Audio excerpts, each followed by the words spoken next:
Okay, so over the last couple of weeks, we talked about inflammation and we talked about stagnation and about those being major ways in which things can go wrong in the human body. And so today, I want to talk about another pair of things that go together, which are deficiency and excess. A lot of conditions could be described as conditions of deficiency. A lot of conditions could be described as conditions of excess. Some of these would be named diseases like anemia. Some of them would simply be sorts of depletion or other states of non-health that are not specifically diseases, but too much or too little of a lot of different things can throw the body out of balance. So the way that these things are traditionally referred to are deficiency and excess. And this still makes up a strong part of the concept of how the body works and how pathology works in conventional medicine as well as in herbal medicine traditions throughout the world. Especially people will talk about deficiency. I feel like excess conditions that are those of excess tend to get ignored or tend to get not entirely ignored, but maybe not given the same sort of consideration culturally that conditions of deficiency are. I'll talk more about that as we go along and what I mean by that. But yeah, the basic concept is very simple. The details are, of course, much more complicated. So the basic concept is that you get too little of anything that you need, and that can make you sick, can make you feel worse, can make you weaker, and so forth. Can kill you. And on the other hand, if you get too much of not only of things that you need, but of things that you would normally be able to tolerate, then that can make you also weaker, sicker, and so forth. And these are not, don't think of these things as being mutually exclusive with conditions of inflammation or conditions of stagnation. They can all go together. They can all go together. But they, often one of them will be primary. Often there will be something happening as a result of deficiency, for instance, that is causing stagnation or inflammation or whatever. So I'm going to talk about some of the ways that that shows up in people's bodies and some of the ways that you might see that or experience that in terms of your own practice as a healer and your own experience as a human being with a body. So the most basic or most undifferentiated, I guess you could say, form of deficiency is starvation. What we might describe more specifically as protein and energy malnutrition, which is just the kind of malnutrition where you're not deficient in some specific vitamin or mineral or something like that. You're just not getting enough energy and enough substance to run your body and to repair your body. And this is a very common situation. You may think of it as something that, mostly happens somewhere else in lower resource societies and things like that. It's not true. There are lots of people here in Lexington, Kentucky, or in pretty much anywhere else, who for various different reasons suffer from the same type of deficiency. And I'll give a few examples of why, even in a place where there is abundant food and, often lots of programs for people to access that food if they don't have money, some people end up in a state of protein and energy malnutrition. And so one of the reasons is that they might not have access to food for some reason. There might be some barrier to access of food for them. a lot of the time where I've seen this particular scenario come up is in older adults who live alone, who maybe forget to eat or don't have the mental wherewithal to go to the grocery store and get food for themselves, and that sort of thing, where there's some sort of barrier. Maybe they don't have the mobility to do it as easily anymore. Maybe they don't have the support structure or know where to turn for help. And so people end up just not eating because they don't have any food in the house, and there's some barrier to access to being able to go and get it. And this can happen a lot of the time with people who have physical disabilities of some sort. Can happen to people who have really anything going on where they don't have a support structure and they're not able to do things themselves as easily. So that's one scenario where you would often see, and this would not be usually the sort of thing where somebody just it's not always an acute thing where somebody just hasn't eaten in a week. Often it's that they're eating less than they need to on a months long basis or something like that, and then it starts to show up as a deficiency. Somebody were taking in fewer calories than they needed to on a daily basis. So another scenario where you see that is where people have lost their appetite, where people don't have much appetite, either because they have something wrong with their digestive system. It can be because of an eating disorder. It can be because of often it's a result of a medication.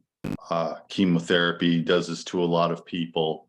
Other medications do it as well sometimes, where someone, for whatever reason, and there can be a lot of different reasons, doesn't have an appetite, or the idea of food maybe feels gross to them. They avoid food, and again, this is not usually the sort of thing where someone is starving because they haven't eaten for 7 days straight. It's usually more like the sort of thing where somebody's eaten half the calories that they need every day for a couple of months and has lost a lot of weight and does not have the protein for their body to repair minor damages. So inflammation builds up. They don't have the energy to be able to do things. So they're weak, they're fatigued, and so forth. This is a very common scenario. Another scenario that's kind of closely affiliated with that, but not necessarily identical to it, would be when someone's ability to eat or desire to eat is affected by drug use, often alcoholism, which sometimes just makes people not feel hunger, or they're putting their priority as far as consumption goes towards drinking rather than eating. They might not be getting any protein. They might not be getting many calories. And that often can lead to all sorts of states of deficiency, which I'll talk more about later too. But that's something that is not unusual to see. The same thing with people who are using opiates, either therapeutically or recreationally. Those tend to stop the movement along the digestive tract, and people just sort of lose their appetites. They become very constipated, and then eating makes them feel bad, so they eat less than they need to. And when they've eaten less than they need to on an ongoing basis, they start to get into a deficiency state. Stimulants are the same way. Stimulants usually take away people's appetites, make them burn energy more quickly, but after a while, people sometimes will lose a lot of weight, or lose their appetite completely. And so that's another scenario where you see that, where use of substances leads to a deficiency state because it leads to a lack of appetite or a lack of ability to process food, to digest food. So those are some very common scenarios. Those are just really everyday type of scenarios that you will often see that can lead to a deficiency state. There's also sometimes in very small children, it can be sort of hard to sort out what's going on with this situation, but sometimes very small children, babies, will have no appetite, either because of constipation or because of maybe it's abuse is involved, maybe some emotional stuff is involved, but they don't eat and lose weight. And with children, deficiency states are especially dangerous because adults have a lot more in storage than little kids do. If I lost 50 pounds, I wouldn't probably die from that. If somebody who only weighs 50 or 60 pounds loses anywhere near that much weight, then they're not gonna be likely be able to recover from that. So it's very easy for that sort of protein and energy malnutrition to take a toll much more quickly in a much smaller person. The less a person weighs, the more quickly it can become a very dangerous situation. Another really common deficiency state is dehydration. Dehydration can happen for two basic reasons. The less common reason is that somebody isn't drinking a normal amount of water. And what exactly constitutes a normal amount is a pretty broad range. But if somebody's not drinking a normal amount of water, then that can lead to dehydration. But much more often, it's because someone is losing water and not replacing it. They're losing water more than normal, and maybe they're drinking a normal amount of water, but they're either sweating a lot more than they should or having a lot of diarrhea. Those are the two main ways that you see it happen. If somebody's working out in the hot sun, losing a lot of fluid through their sweat, then that's easy to get thrown off balance. If they're having diarrhea, that's a very common scenario, because people lose a lot more fluid that way than they do through sweating, really, almost always. So to be gross about it, a gallon of sweat is a really extraordinary amount of sweat. A gallon of diarrhea is not that unusual, but either one can make you lose fluid and electrolytes, which are the salts, that minerals that help conduct electricity in your nervous system in order to help your muscles function, including your heart, including your lung, the muscles that move your respiration. So that's a deficiency state that is easy to get into because people need to constantly have a flow through of water. So with food, it takes days to weeks to get into a deficiency state. With water, it takes hours to days, depending on how severe things are, how severe the lack is. It's very hard to burn a lot more calories than you normally would, but it's very easy to move a lot more water out of your body than you normally would. So that is that's a deficiency state that you can get into very quickly. There's also oxygen deprivation. I'm not really going to go into that very much, but that can happen more or less instantly, and it is technically a deficiency state as well. But dehydration is a very, very common scenario. Just like protein and energy malnutrition is, it's a state that people get into often because of something else that's going wrong. In our cultural environment, it's usually not that there isn't water to be had. It's just that the water is not staying in the person, or the person is not intaking water very much.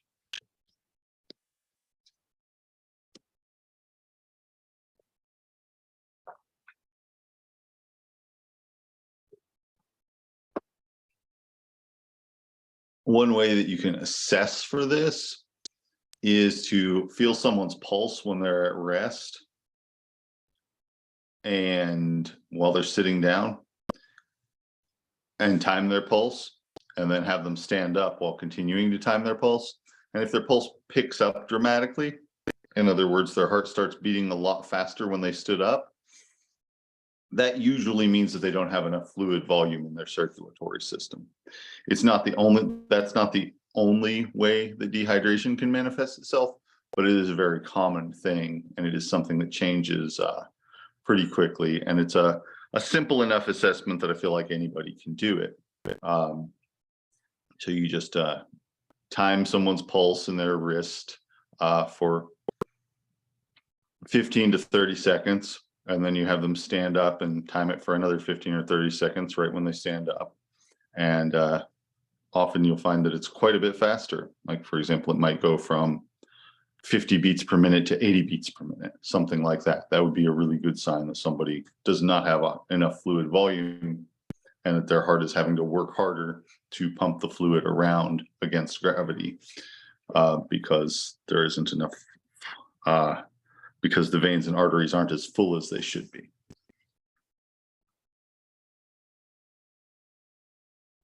So those are two really basic, really generic states of deficiency: protein and energy malnutrition and dehydration. There are a lot of more nuanced ones.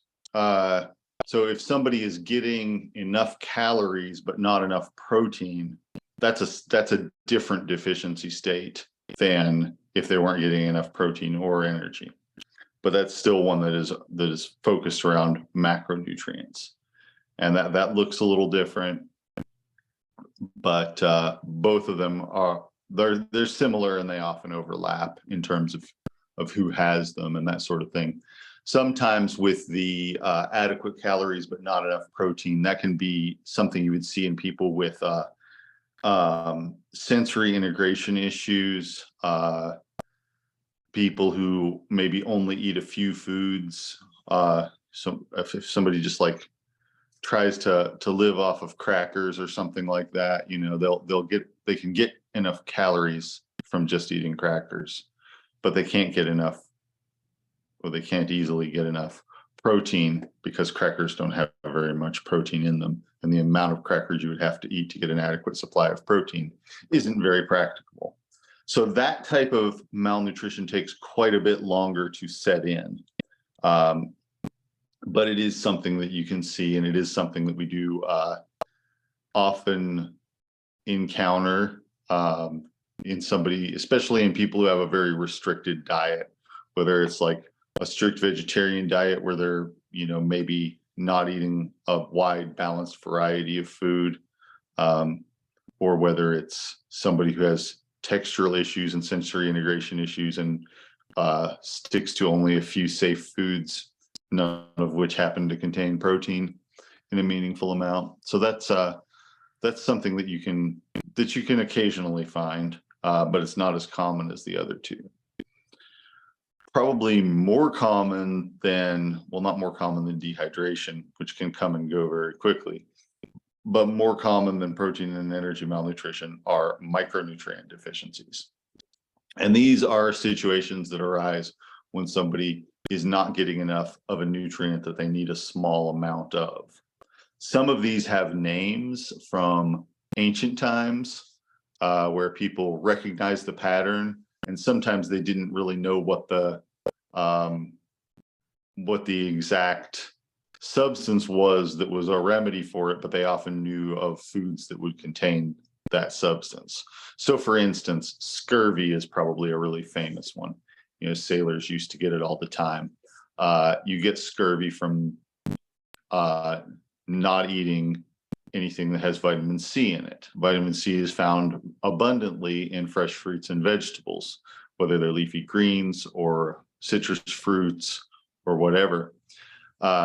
Lots of fresh food has vitamin C in it. Vitamin C is ascorbic acid, and it is part of the chain reaction in the body that helps the body to produce energy. So when it goes wrong, a whole lot of things go wrong with the body that aren't necessarily you can't necessarily tell where they're coming from, but people will often get really swollen joints. Sometimes they'll get sores on their skin, things like that. Teeth get loose.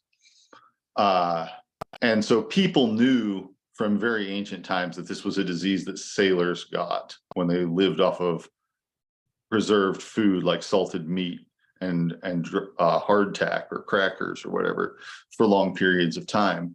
And that they knew that at some point they figured out that, eating regular food fixed it.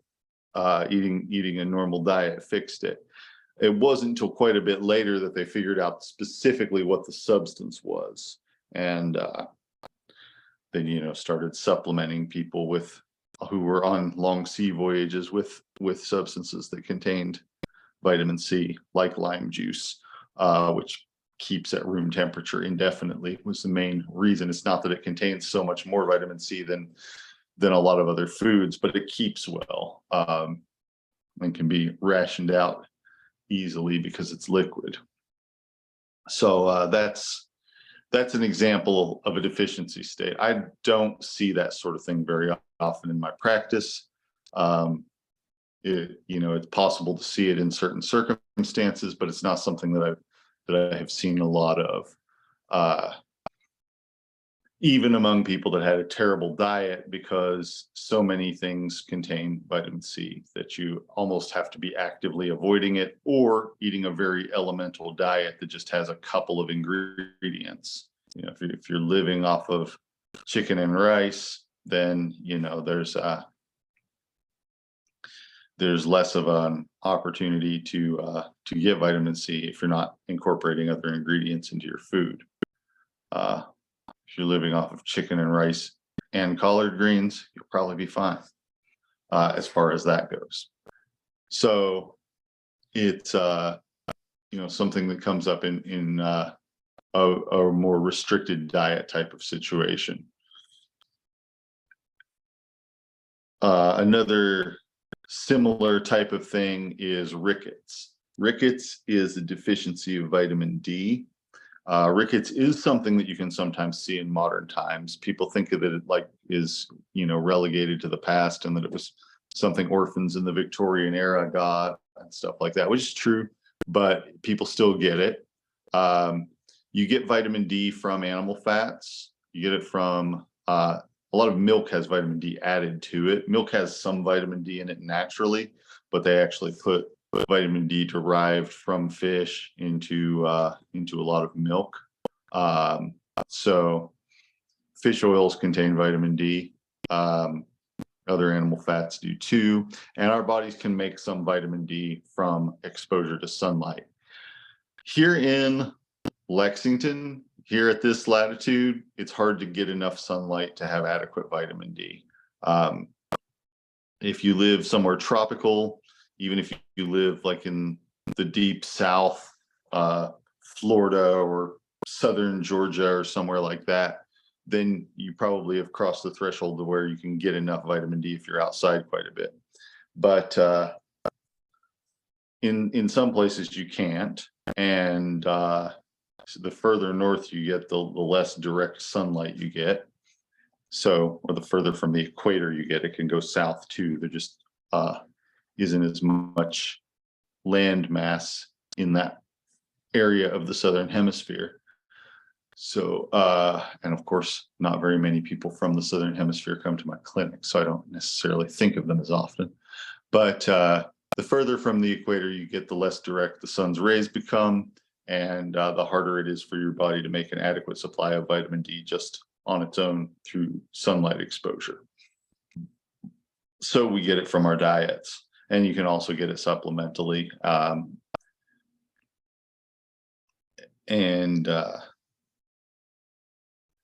That's something that if people have a deficiency of that, it's very recognizable, especially in children.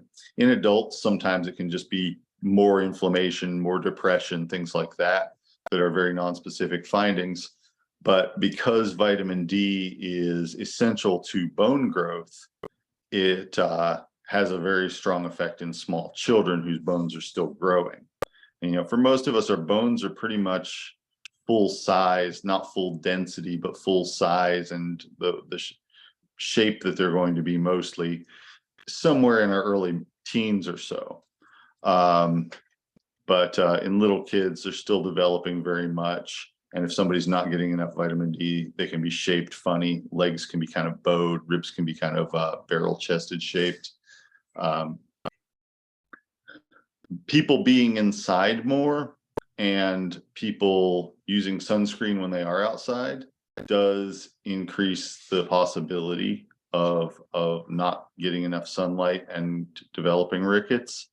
So it's probably a good idea as far as that goes for people to not wear sunscreen for the first 15 minutes or so that they're outside. That number might, for some very, very pale skinned people, that number might be a little bit lower, but for most people, hardly anybody burns in 15 or 20 minutes. And so it's can be good to, get a little bit of sun exposure before putting on sunscreen. So that's but also it's important to get other sources of vitamin D besides just sunlight as well.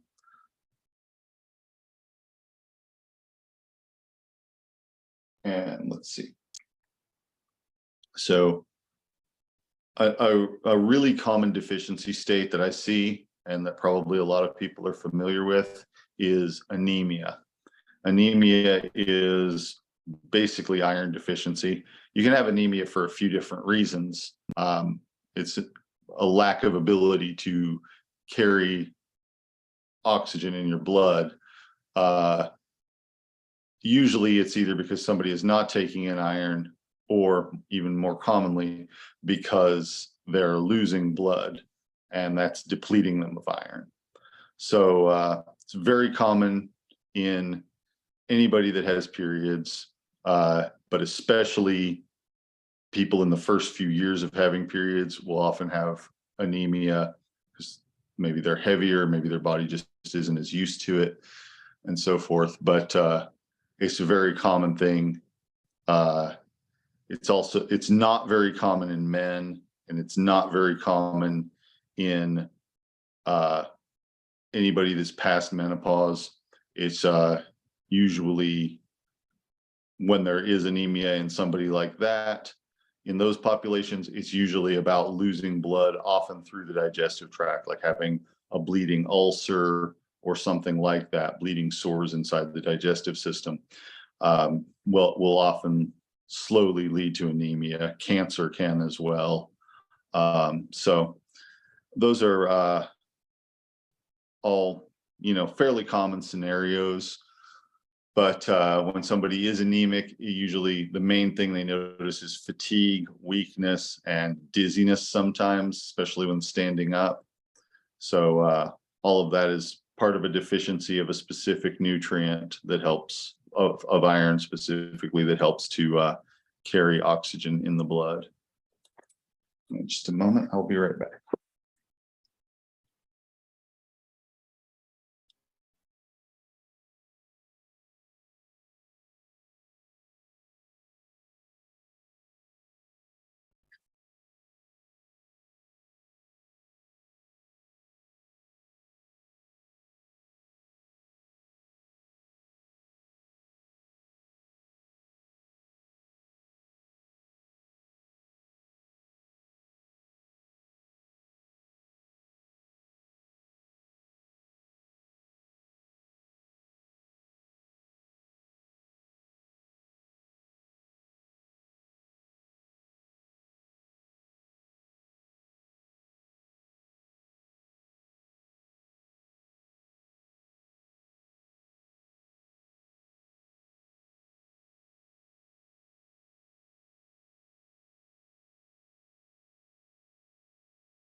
All right. So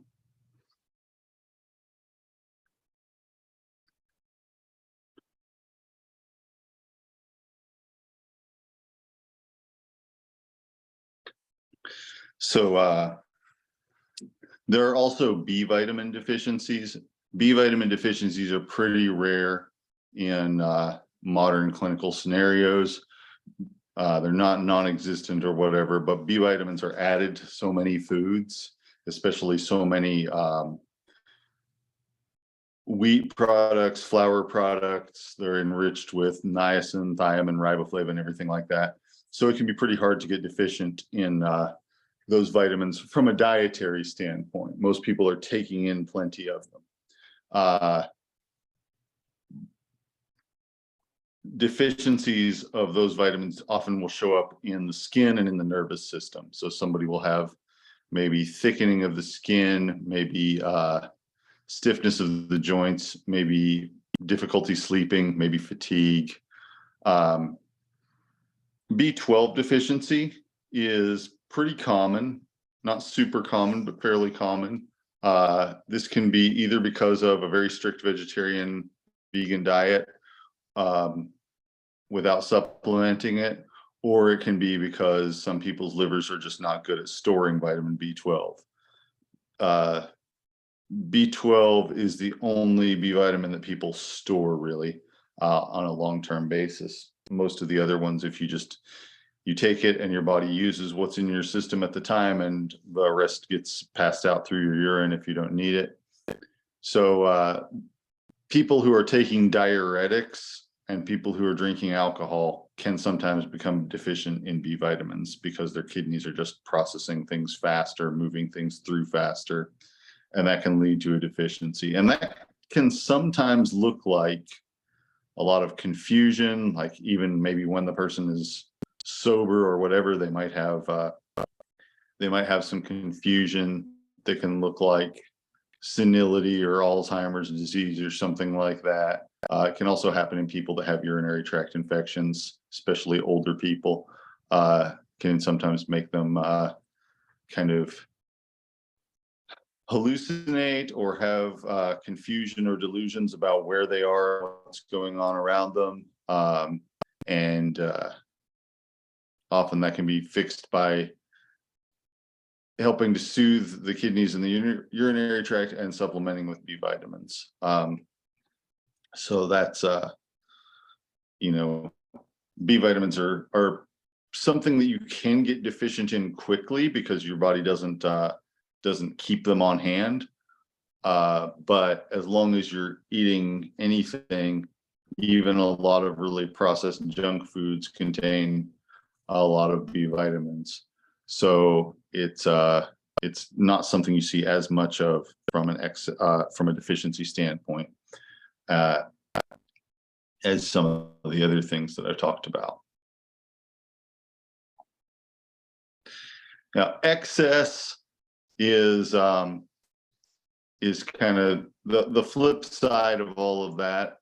It's possible to get hypervitaminosis where you have too much of a specific vitamin, but usually that only applies. The only situation where you're likely to see that in real life is with people who are supplementing vitamin A, and that can lead to hair loss and vision issues and things like that.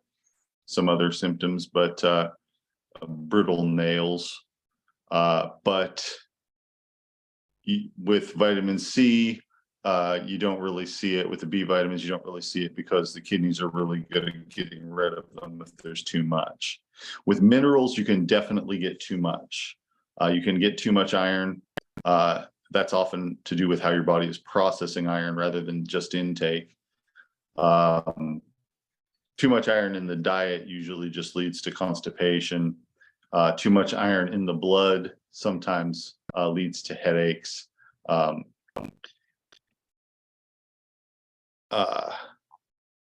that is a situation that does exist, but it's not as usual to see. Calories are something that, an excess of is very prominent in our culture and in our society, because we have so much access to caloric energy, uh, and that's that can lead to weight gain. It can also lead to people being in sort of a state where they don't feel like they have much energy, where their body just kind of wants to sleep and digest and store food, sort of almost like a hibernation mode. Not quite like that, not that extreme, but that's something that often happens. You can have an excess of lipids, an excess of fats, which can lead to difficulty in processing those fats, sometimes leading to things like maybe higher cholesterol, um, sometimes digestive issues too, too much fat. If you take too much fat at the same time, it can be hard on your gallbladder, and it can also lead to diarrhea because your body can't absorb it all at the same time, which in turn can make you lose other nutrients. So other than calories being excessive and that leading to weight gain, and that leading in turn to changes in the endocrine system, the main thing you see with excess is it is possible to get an excess of a lot of minerals and electrolytes.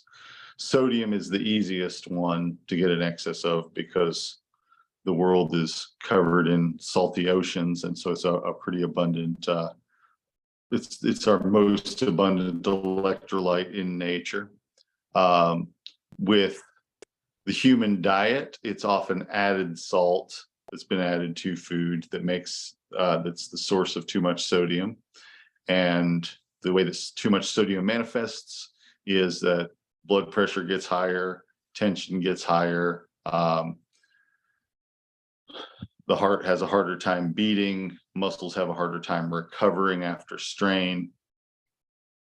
So these electrolytes are balanced out in pairs, and sodium is to some extent paired with potassium. So eating foods that contain potassium, which would include most green vegetables, as well as potatoes, bananas.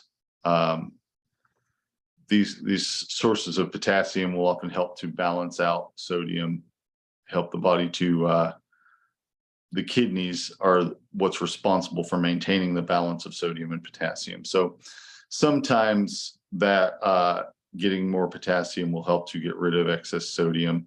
Drinking more water often will. Strengthening the kidneys sometimes will. There are some people, quite a lot of people, where the reason that they have high blood pressure and maybe excess sodium in their body isn't because they're taking more in than anybody else. It's because their body isn't as good at getting rid of it. Their kidneys aren't doing as efficient a job of getting rid of it.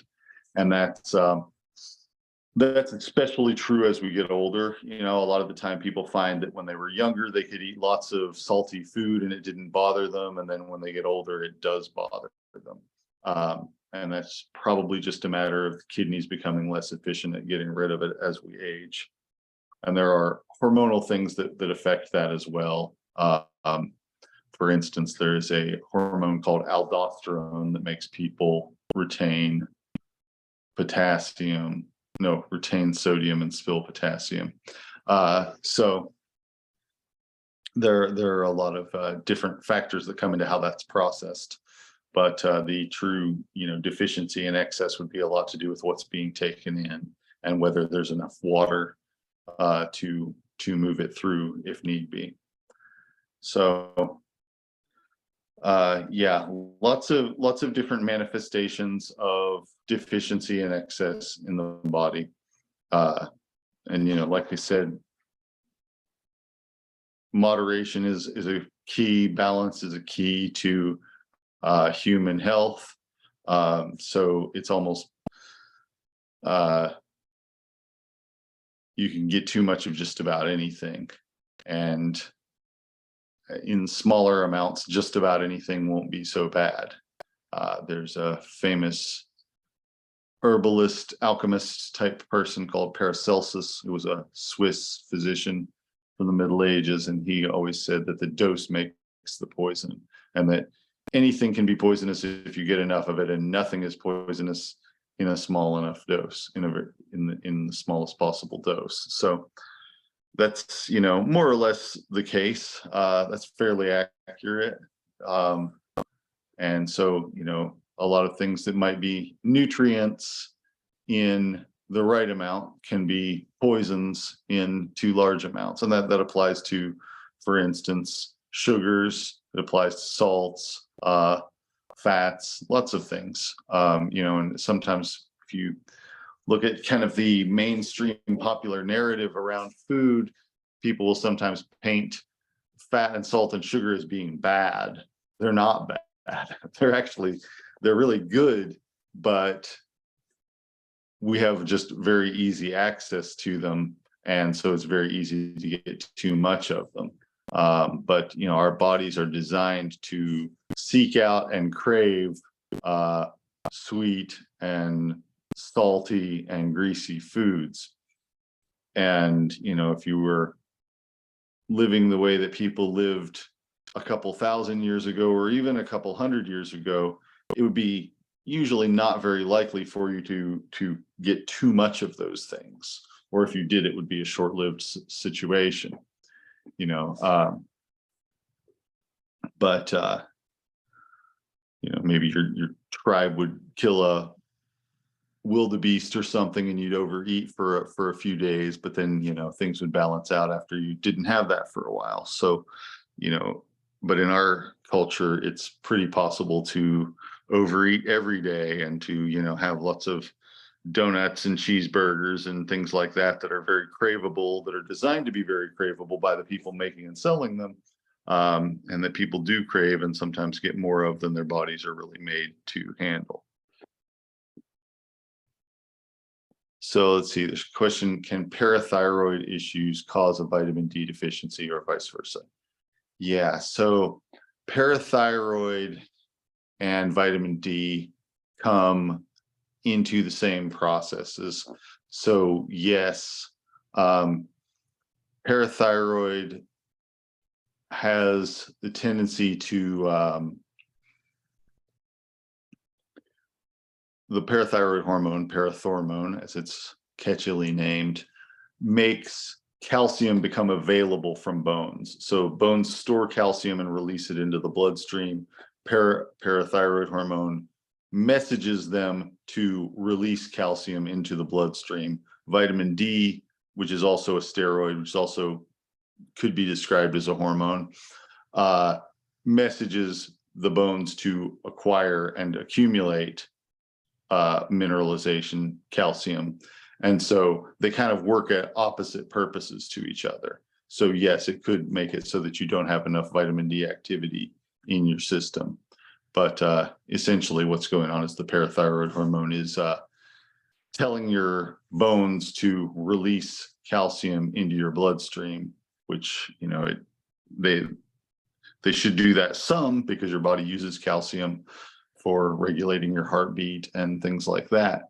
It's also an electrolyte and has a lot of functions in the body. But, if too much of it's coming out of your bones, then your bones get weak. So yeah, it's possible. And they kind of work at cross purposes to each other, or ideally they sort of help to balance one another out, along with a host of other substances like magnesium and calcitonin from the thyroid and various other things that help to regulate that storage and release, that budgeting of calcium in the body.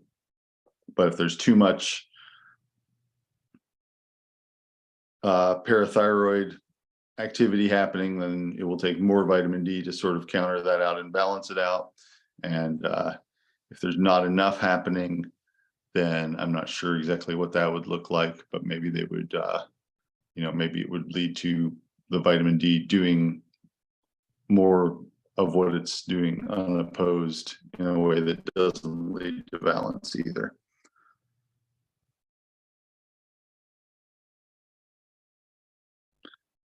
All right. So I wanted to talk about a couple of herbs that are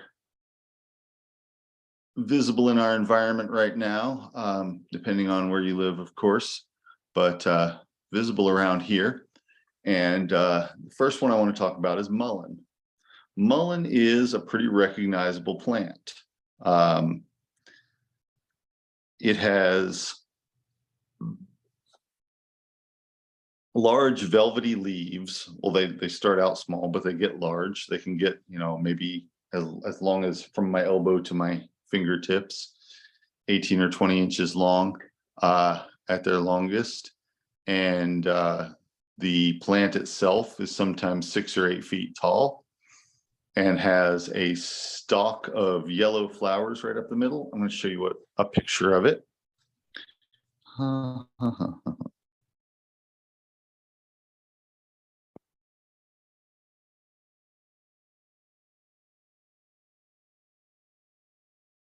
Mhm.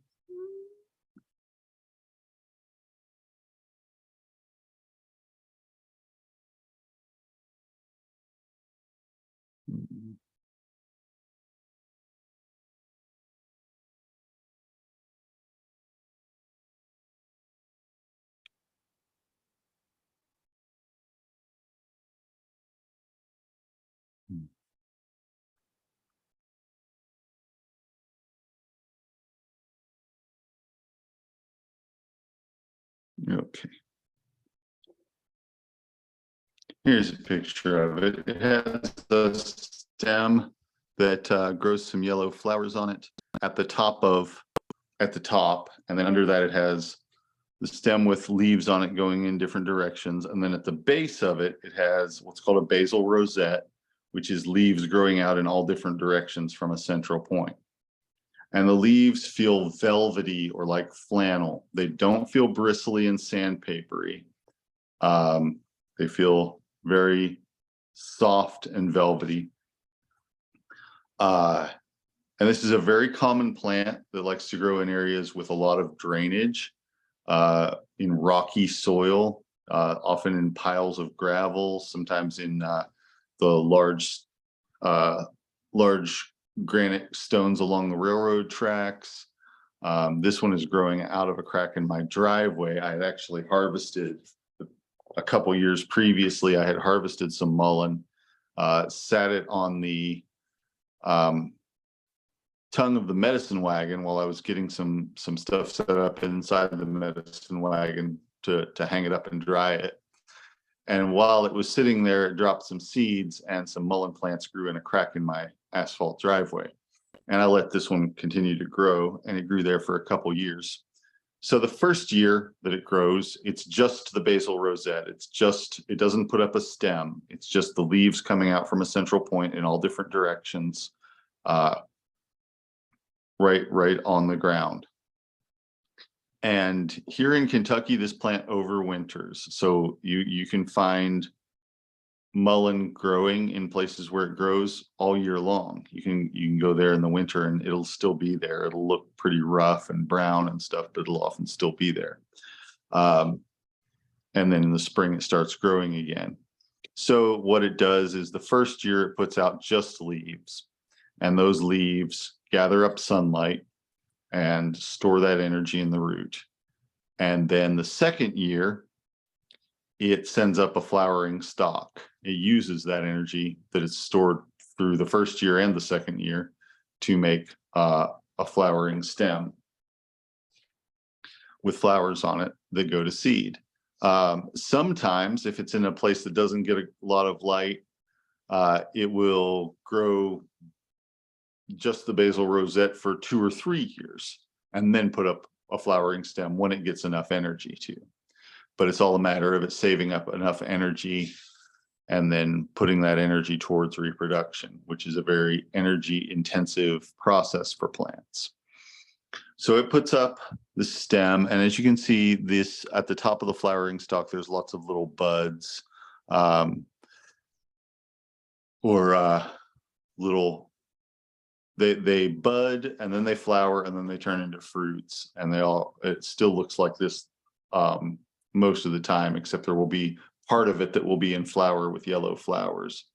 So flowers are yellow. And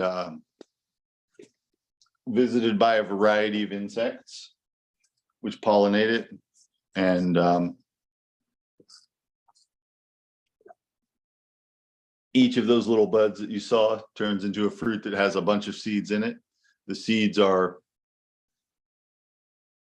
quite a bit smaller than a poppy seed, larger than a speck of dust. They're very, very small. And each of them has the potential to grow into a big old plant, a 6 or 8 foot tall plant. Mullein is really well known. There are a couple of other fuzzy plants, but mullein is really the only one that's fuzzy like it is, that grows on its own in my part of the world. There are some other things like stachys that grow in other places, lamb's ear, which have the same fuzzy texture but a very different shape. So if you find a fuzzy plant, there's a really good chance it's mullein without even knowing anything else about it. If it has that basal rosette shape and it's fuzzy, then that's almost definitely mullein. If you were here in Lexington, there isn't anything else around that it could be.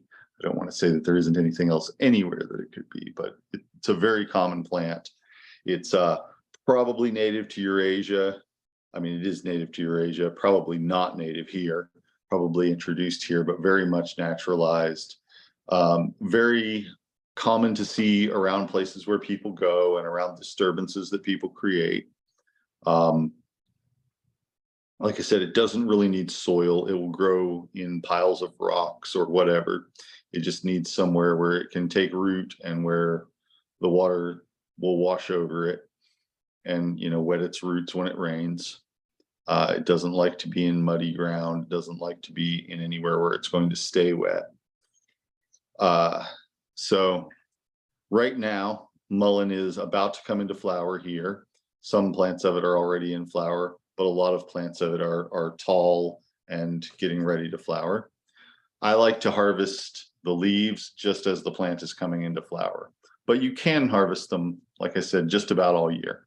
They don't look too good in the winter. They're probably pretty low quality then, but the leaves are used medicinally and the flowers are used as a separate medicine. So it has a couple of different things that you can do with it that are not necessarily closely related to each other. But the leaves are mostly used for the lungs and the respiratory system. And for a lot of people, it's kind of their go-to respiratory plant. I encourage you to have a more nuanced understanding than just that if it's lungs, use mullein, because that's not always correct. Mullein is an expectorant. It makes people cough up phlegm if they have phlegm in their system. It can be kind of irritating to the lungs. It's provoking to the lungs. So if you do have phlegm, it will make you cough and cough and cough and get it out of your system.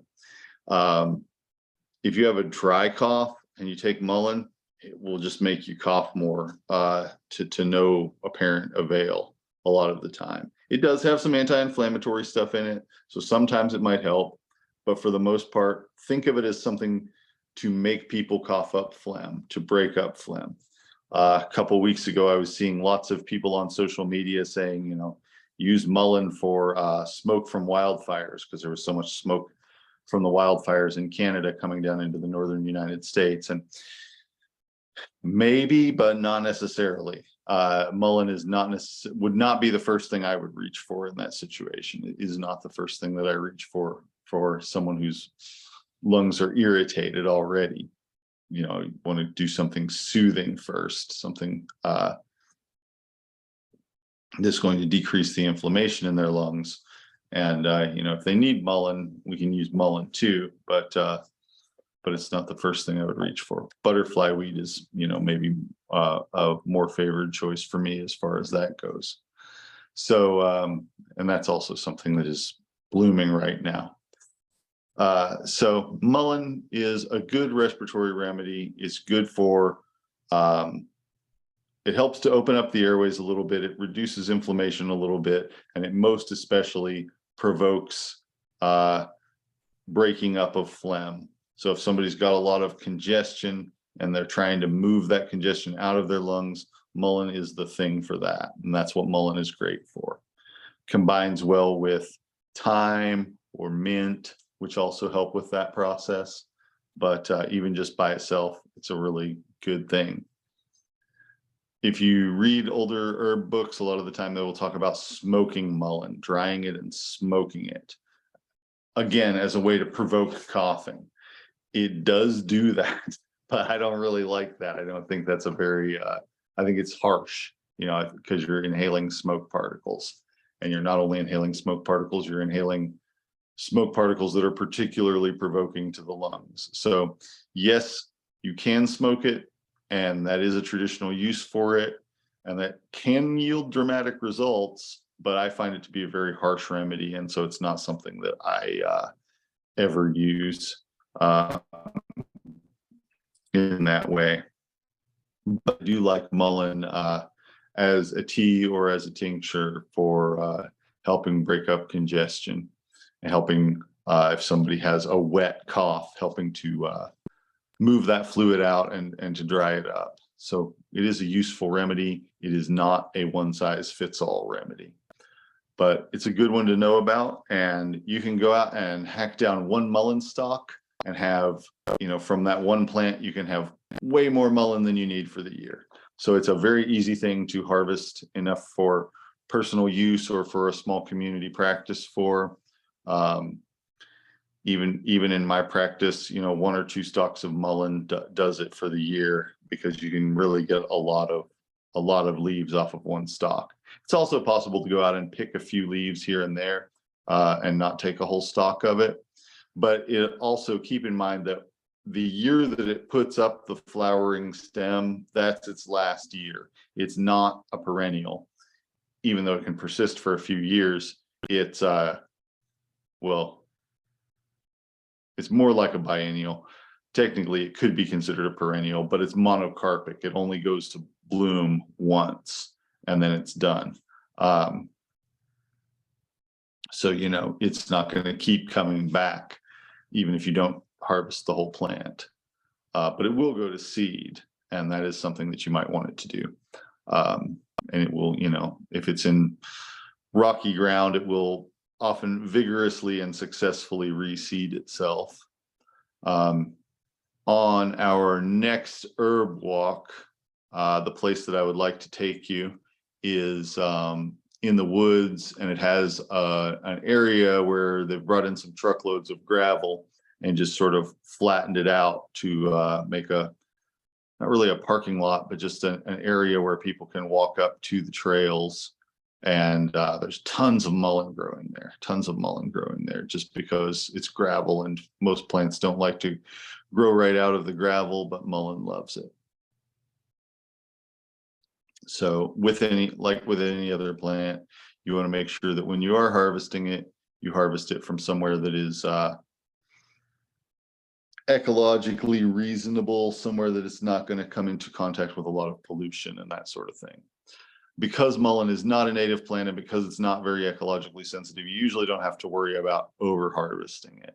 It's usually something that, and like I said, you can get your needs met from 1 or 2 plants, so you don't really have much impetus to over harvest it either. But it is something that you can easily harvest in an abundant quantity.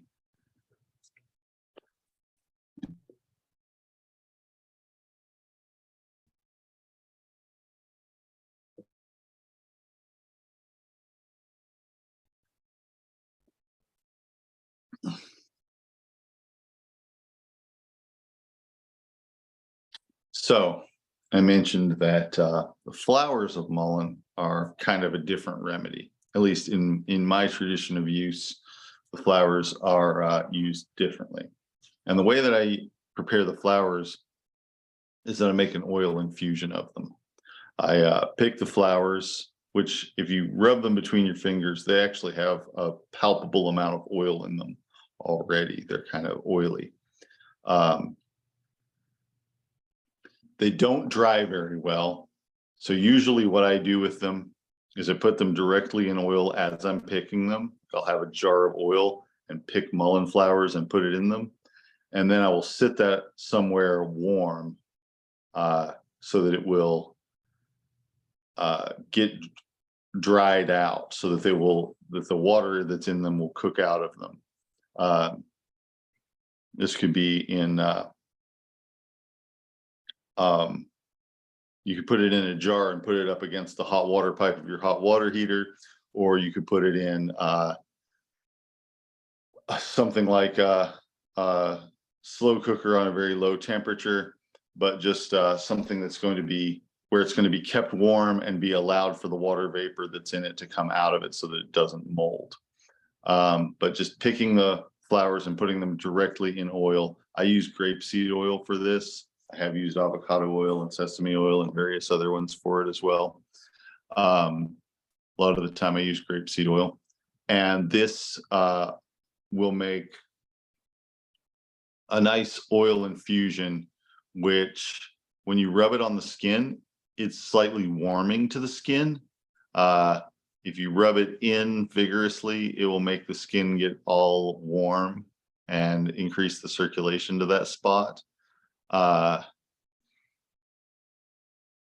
And so that really helps with circulation in the extremities, in the fingers and toes.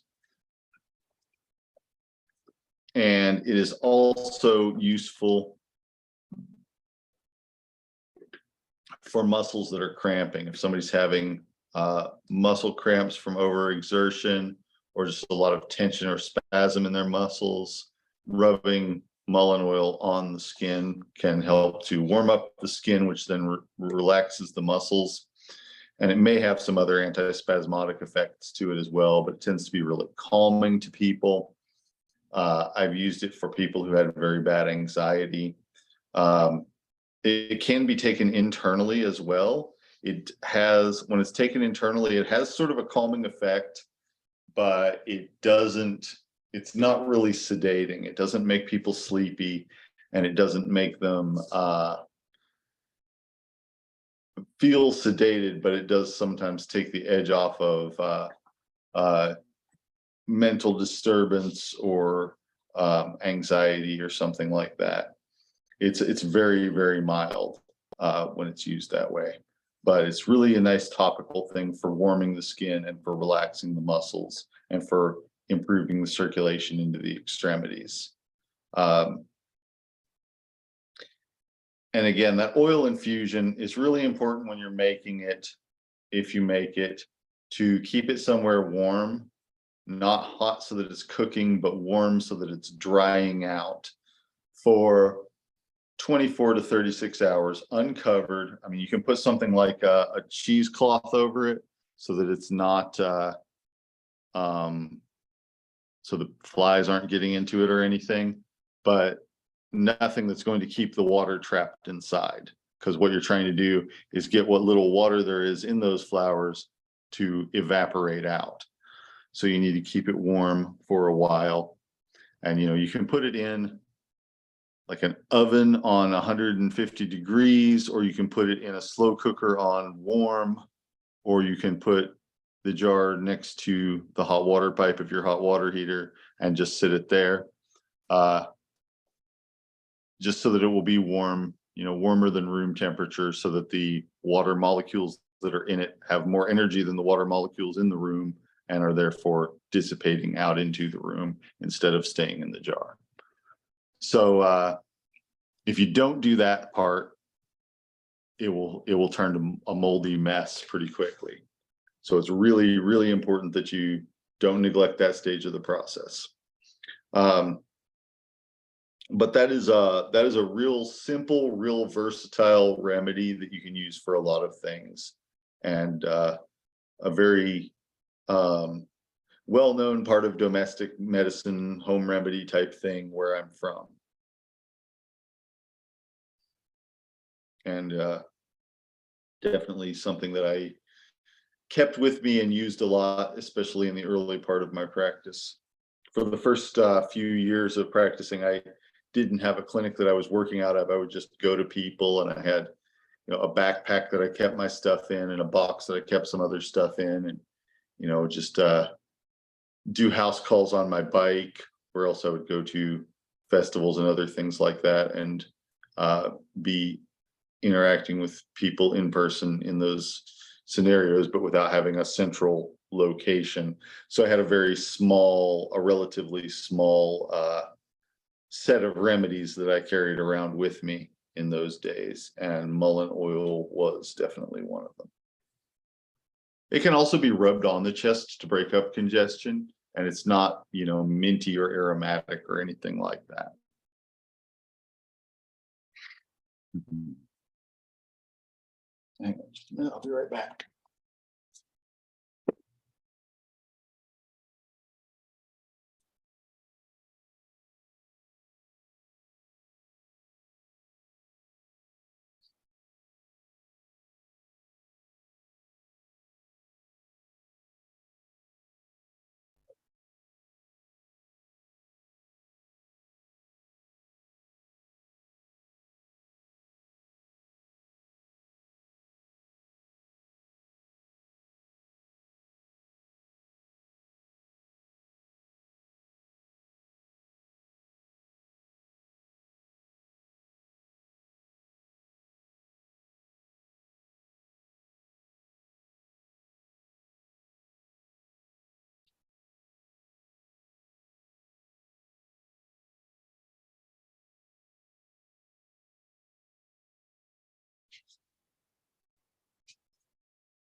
So yes, it is okay to, there's a question of, is it okay to harvest the leaves from a first year plant? Yes, it is okay to harvest the leaves from a first year plant. There aren't as many of them, and if you harvest too many of them, it might keep the plant from blooming the following year, but maybe that's what you want to. You want to keep it around for longer. But yes, the leaves from the first year plant work just fine medicinally. So it really comes down to managing your stand of plants and that sort of thing. How you want to manage your stand of plants that you're harvesting from. So the other herb that I want to talk about today, which is blooming right now where I live, is St. John's wort. There are a few different species of Hypericum. There are a couple of them that I would call St. John's wort. Some of them have other names, but Hypericum perforatum is the most common, the regular herb of commerce. There's also a Hypericum punctatum, which is more common to find growing wild where I live.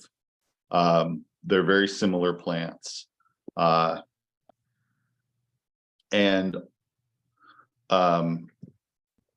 both of them are characterized by having these little oil glands on the plant, which are sources of a reddish coloring that can be extracted into oil or into tincture.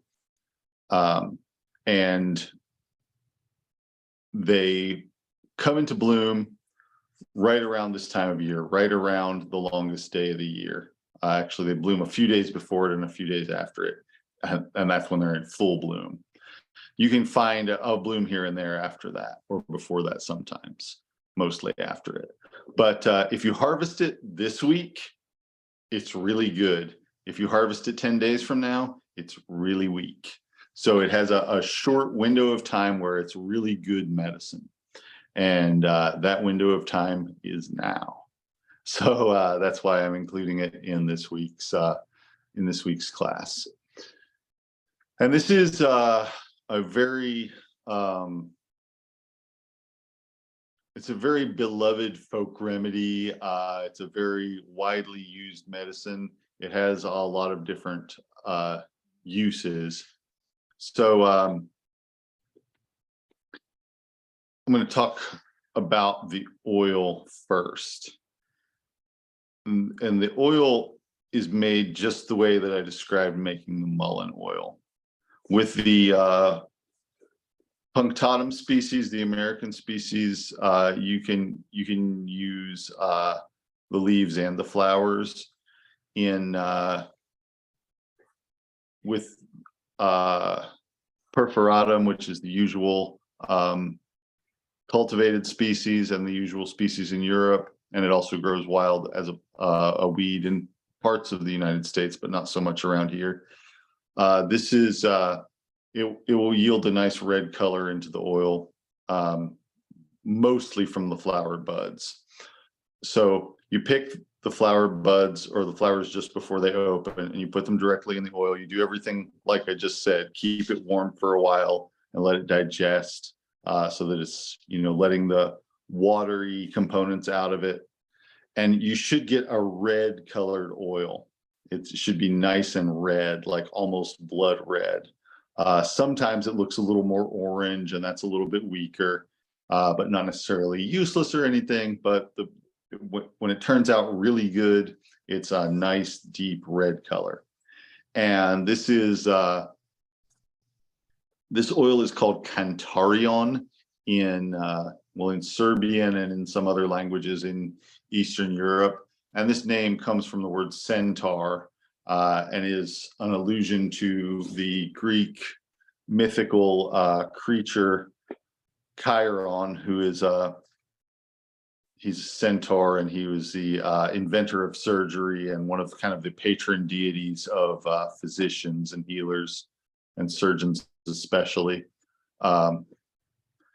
So it and a few other things are kind of have a legend associated with them about being like his remedy, about being Chiron's remedy that he used to heal people's wounds.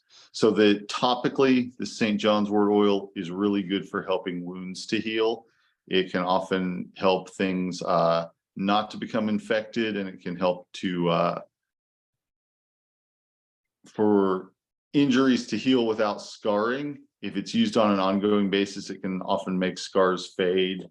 And so it's really useful for that. It can also be taken internally for the same purposes as the tincture, which I'm going to talk about in just a minute. The tincture would be just about the same thing, but made from a combination of alcohol and water, preferably 50% alcohol, 50% water. And the most concentrated part of the plant is the flowers and flower buds. The leaves are useful too, so it can be made from both. This is a remedy that has a bunch of different uses, and they often involve the nervous system. But I think a fun way to think about St. John's wort is that it is sort of like sunlight made into plant form. So it's probably the most common reason that people take St. John's wort if they're just going to the supplement store and buying it and things like that, is as an antidepressant, as something that elevates the mood and helps people not to feel depressed. It is originally, when people first started using St. John's wort for this purpose, the idea was that the substance in it called hypericin was in this class of drugs called monoamine oxidase inhibitors that change how the body is handling serotonin, one of the main brain chemicals. And so that's, for a while, people were saying that's why St. John's wort works, is it because it contains this hypericin, which is in the same class of substances as these conventional drugs. Later on, conventional medicine came up with a new type of antidepressant called selective serotonin reuptake inhibitors, SSRIs. And then people went back and looked at St. John's wort again to see if it had any SSRIs in it. And it does contain something that acts as an SSRI called hyperforin. And then a lot of people started saying, oh, well, maybe hyperforin is the real reason that St. John's wort works. But I think that the truth of the matter is that hypericin and hyperforin and probably other substances that we don't know about or aren't considering are all working together to create a different situation in the nervous system. And it's not just one blunt instrument changing one chemical reaction in the nervous system. It's a whole bunch of different things in a plant that, evolved alongside of human beings and is designed for us, and we're designed for it in terms of, us being able to eat it and metabolize it and so forth. So it is uplifting. People take it for mood. So they take it a lot of the time for seasonal depression where people are feeling depressed. And so the St. John's wort is like encapsulated sunshine that they can take internally. Like sunlight, it can also make you burn more easily. So, St. John's wort is photosensitizing. And so, if you take St. John's wort and you go out in the sun, the amount of time it takes for the sun to burn you is shorter. Similarly, like sunlight, St. John's wort speeds up the rate at which certain substances get broken down in your body. So St. John's wort was used by a group of people called the Knights of St. John, who were and are, they still exist, a sort of, I don't know if I want to call them a secret society because their existence is pretty public and everything, but they're a society, a group that were involved in the Crusades, and then they came back to Europe, and they were involved in they learned about the concept of hospitals from the people in Southwest Asia. And so they brought that concept back to Europe and sort of established hospitals in medieval Europe. And this was one of their remedies that they used a lot. And it blooms around St. John's Eve, which is the 24th of June. So, and St. John's Eve used to be a bigger holiday, it used to be something like a summer Halloween that people celebrated, a spooky holiday in summertime. But so it blooms around that time, and it was used by this group of people, and that's why it's called St. John's wort. But one of the things that they used it for was as an antidote to poisons. And so it works somewhat as an antidote to poison by speeding up the rate at which the liver breaks down substances, particularly through a specific metabolic pathway, a specific set of chemical reactions called the cytochrome P450 3A4 pathway, which is just a subcategory of reactions in which a particular type of enzyme is breaking down substances in the body. So a lot of drugs and a lot of other substances are metabolized through this pathway. And if somebody is on one of these drugs and taking St. John's wort, it will actually speed up the rate at which that drug is getting cleared from their body. And if that's something that somebody's, poisoning somebody with, then it will decrease the harm that it can do. If it's something that someone is taking for a therapeutic reason, it will decrease the benefit that it can confer. So you really have to be careful with St. John's wort with drug interactions. And this is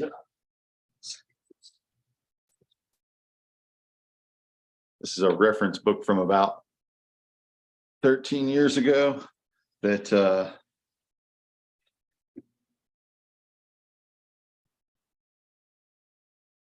I co-authored a chapter for, and on complementary and alternative medicine.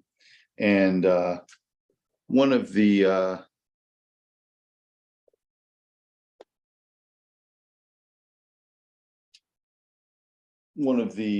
important herbal interactions I mentioned in it that ginkgo and St. John's wort account for most clinically significant herb drug interactions. But there's not always a lot of really good data on it, but it reduces the levels of many drugs in the system. And so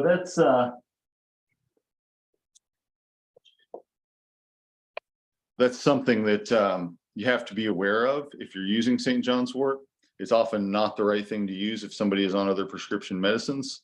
For example, there was a study where a number of people on birth control were having menstrual cycles and were having apparently having windows of fertility, even though they were taking birth control that should have prevented that, because they were also on St. John's wort. So that's something that is a potential outcome that you should be aware of. So that's something that all of these things, the processing of medicines, the sunburns, the mood elevation, are all things that people get from sunlight, but they're also things that people get from this plant that blooms when there's a lot of sunlight. So I kind of think of it as being a plant that stores up summertime and allows you to introduce summertime into people's bodies through the medium of an herbal remedy. So for me, that's a fun and useful way to think about what it does. So it's important to be aware that it does have the potential for drug interactions, but generally speaking, this is a very well tolerated herb. You don't see a lot of the side effects that you see from conventional antidepressants with it. And you don't tend to see people losing sexual function or having serotonin-based side effects like dry eyes and dry mouth and things like that. It's just maybe because it's not as potent, maybe because it's balanced out by other things. I'm not exactly sure why, but it doesn't tend to do those things.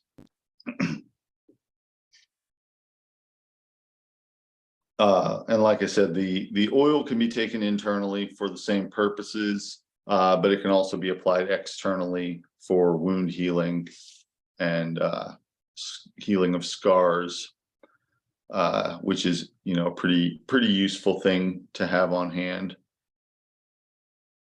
The other thing that I do with St. John's wort is actually kind of directly related to its drug interactions, which is that I use it when someone has come off of opiates. I find St. John's wort to be really helpful in making it easier for people to stay off of them and to kind of move through the process of coming off of them with a minimal amount of disruption, or with as little disruption as possible. So a lot of the time when people have been taking opiates, either therapeutically or otherwise, when they stop taking them, they have crushing depression. And often that is accompanied with physical pain and generally, a sense of hopelessness and things like that. And that is really often a big reason for people to start using again, or for people to fail to cease using it, is because they have this, very powerful, very unpleasant crash, for lack of a better word, come down off of how it felt to be on them. And so St. John's wort can help mitigate that. It doesn't make it not happen at all, but it makes it so that the mood is a little more supported. People maybe feel, I would say, a little more separateness from that feeling. Like they might still feel the sense of hopelessness, but they're not so caught up in it that they think nothing is ever going to get better. They think, oh, I feel really terrible, I feel really hopeless, but I know I'm going to feel better soon. And it makes it a little less like they're being swept along by it, and a little more like they're able to withstand it. At the same time, it's often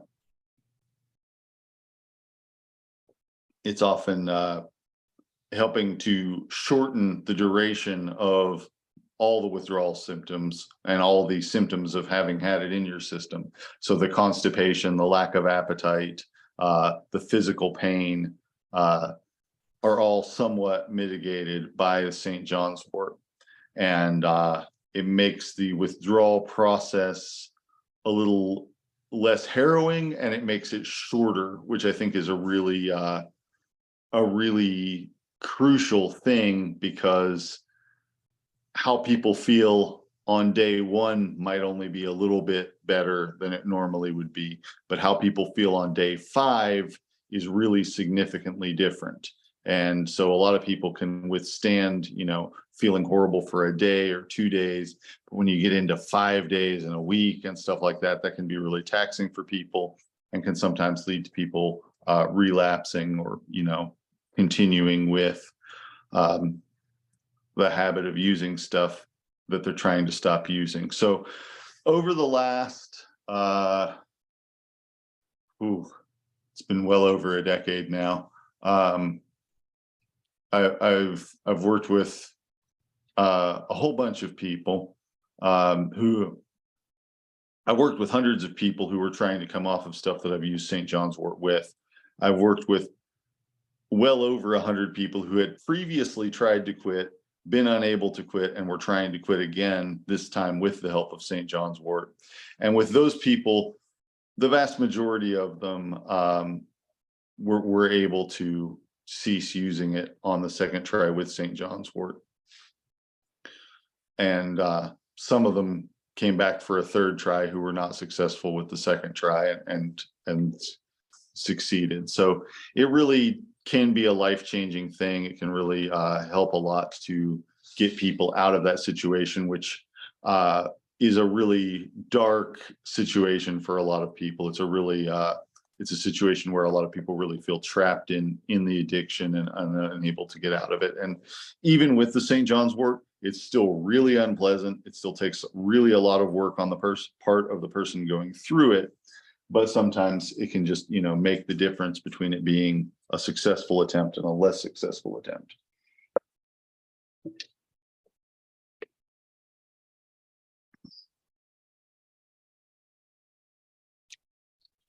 It's a question of would it work with all addictions or just opiates? I wouldn't say it would work with all addictions, but not just opiates either. I mean, with some other things, it helps with some parts of it, because most addictions maybe come with something where mood elevation would help. Not all of them are processed through this metabolic pathway that is speeded up by St. John's wort. So that part might not come into play, but the other part usually does.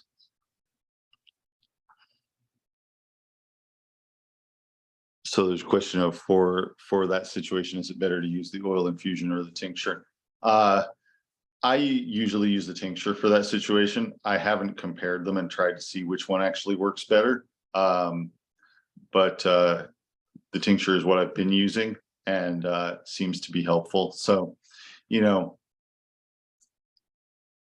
individual outcomes are going to vary a lot in that situation, but a lot of the time what I'm doing is having people take 5 milliliters a day, a teaspoonful a day, sometimes even up to a teaspoonful 3 times a day, but usually a teaspoonful a day of the tincture, and kind of following up closely and seeing how they're doing on day 2 and day 3 and so forth, because it's a difficult situation and it's an unpleasant situation to go through. It's a very unpleasant withdrawal process to go through for just about anybody. It's not something like alcohol or benzodiazepine withdrawals where you can actually die if it happens too fast or whatever. Those are not things you should necessarily do this for, because they're a different situation physiologically.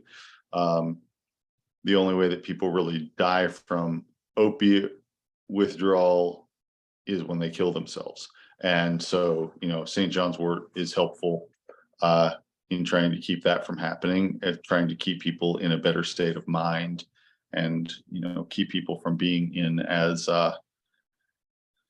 dark of a place, or from being in the dark place for as long. So that's kind of, not necessarily a great do-it-yourself project, but it is something that I feel like I should tell people about, because it is really helpful.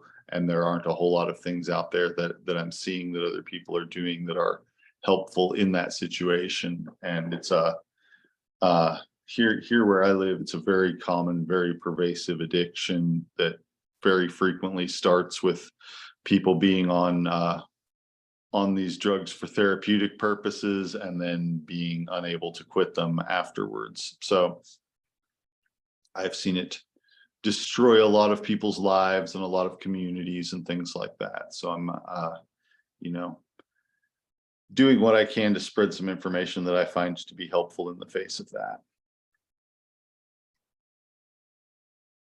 So those are some of the uses of St. John's wort. That's a really heavy thing to talk about. But those are some of the uses of St. John's wort. If you, St. John's wort, the medicinal St. John's wort is an herbaceous plant. It's not a woody shrub. There are some woody shrubs out there that are in the same genus. They're very similar. They don't really have the same medicine in them. But it is blooming now. It will be blooming for the next several days. And if you find it, you can kind of hold it up to the light, and you can see the little dots on the leaf or on the flower that are little oil glands, and those contain the reddish oil that comes out and makes the tincture or the oil infusion to be what it is. And again, that process with the oil infusion is you just pick the flowers, put them directly in the oil as you're picking them. I just like to have the flowers covered in oil, and then put it somewhere hot and dry for 24, maybe 36 hours, and then strain it, and press all the good stuff out of it. But you want to make sure you're getting all the water out of it, leaving it hot and uncovered for long enough for all the water to evaporate out of it, so that it's not going to turn into a moldy mess on you. Because there's it's one of the most disappointing things you can have happen, is to painstakingly prepare a batch of liniment and then have it turn to mold on you. And I see it happen all day, every day, to people who are, making herbal medicines in various different internet groups and things like that. People will try putting stuff directly in oil, and it'll be wet and it'll get moldy. And then they're like, what do I do to fix this? And you can't really do anything to fix it. It's just ruined. So that's very sad when it happens, and something that you want to avoid. But the same process for mullein as well as the St. John's wort. And with the oil of St. John's wort, like I said, that is useful topically for wound healing. It's not something I would usually use when a wound has just occurred. I don't really like to put oil on fresh wounds most of the time. You want to make sure that the wound has been cleaned out, maybe given time to start closing up. So that's when I would be using yarrow or plantain or something like that, an actual vulnerary. Heal all is another one, but we haven't talked about that yet. And then after the wound has started to knit together and started to heal, that's when St. John's wort oil really shines, because it helps to heal up more completely and helps it to not scar. Or even, if you use it on old scars, it takes a while for them to go away. Maybe if you do it daily for 6 months or so, you'll often see a pretty marked reduction in how the scars look. Similarly, it can be used in oil packs, where you soak a piece of flannel or other cloth in the oil and then tape it to the body. It can be used for adhesions in the abdomen after surgery. Sometimes people have some scar tissue that's pulling on their innards or whatever. It can be helpful for that. And it can be, helpful for it can be helpful for uterine fibroids as well. But again, it takes months and months of applying it topically for it to really make a big difference. So that's another, it's a very good remedy to have. It's somewhat difficult to make, partly because of the need to get it at the right time of year. You can purchase St. John's wort as a dry herb. I think a lot of the time it's sort of, I've never had any that was excellent quality. I've seen some that was okay, passable quality, and I've seen some that was pretty bad quality. But if you pick it yourself, you can get very excellent quality and make a very excellent legendary remedy out of it, of the sort that the centaur Chiron was carrying in the ancient Greek legends. So it's a good thing to know about. Like I said, there are multiple different herbs that for which it is claimed that they were, carried by that particular character. And maybe he had multiple different ones that he really liked. I know I sure do. But yeah, that's called Kentarion in some languages, meaning that it's from the centaur. So that is mullein and St. John's wort, two yellow flowered plants that are in bloom right now in my part of North America, and probably in many other places around the world with similar climates. So good things to look for, good things to know about, and good things to keep as part of your personal apothecary. Any questions about those or about deficiency and excess? Okay, here, let's see. Where is the best area to find it? Best area to find mullein is rocky ground. Best area to find St. John's wort, other than when it's been cultivated, in which case gardens are a great place to find it. But apart from that, best place to find it growing wild is pastures and meadows that don't have a lot of tall stuff growing in them. So in a lot of meadows that haven't been grazed over, you'll have things like blackberry bushes and milkweed that are pretty tall right now. But if you have something that was grazed last year, there's a good chance you can find St. John's wort in that. So that's the kind of thing that it likes to grow in fields that are not real grown up and have not really started transitioning towards being thickets or forests yet. And places that get very full sun, because like I said, it's basically, plants are all made out of sunlight. Plants are all sunlight in plant form, but St. John's wort especially acts kind of like sunlight in terms of making people sunburn more easily, making them break down toxic substances more quickly, and elevating the mood.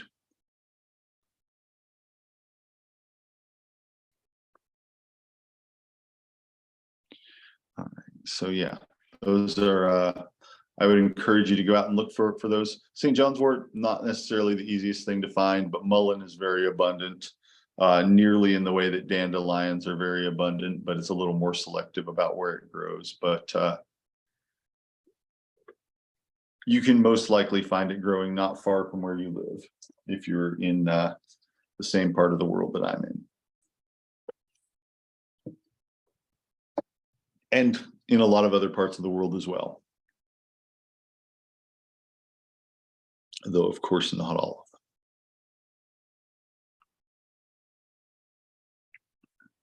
All right, any other questions about all of that? Okay, so in the next time, we'll probably talk about dates. I'll probably have a date for the next herb walk. I want to do that before we get too far into the program, so that we can have, we had one at sort of the end of spring, we'll have one in the summer, and then we'll have another one in the fall, and then we'll have another one at the beginning of the following spring. So winter, just not as much to see. If anybody wants to go out looking at plants in the winter with me, I'd be glad to take you and learn to identify trees by their bark and stuff like that. But Yeah, so next time we'll talk about the specifics for the next herb walk, but I'm planning to have it be in the woods, which would be somewhat of a more strenuous hike than than um, than the last place that we went to. Someplace where it might take us parking and then walking a little ways to really get into part of the woods that had a lot of good stuff to look at. But we should get to look at some really interesting things and see some more, so a wilder area, deeper woods and a wilder area. And for those who do not wish to or are not able to come on the walk, it will be streamed and recorded. So we'll have more specifics about that next time. All right. Any other questions before we go for the day? Well, thank you all very much for coming, and I will talk to you again next week.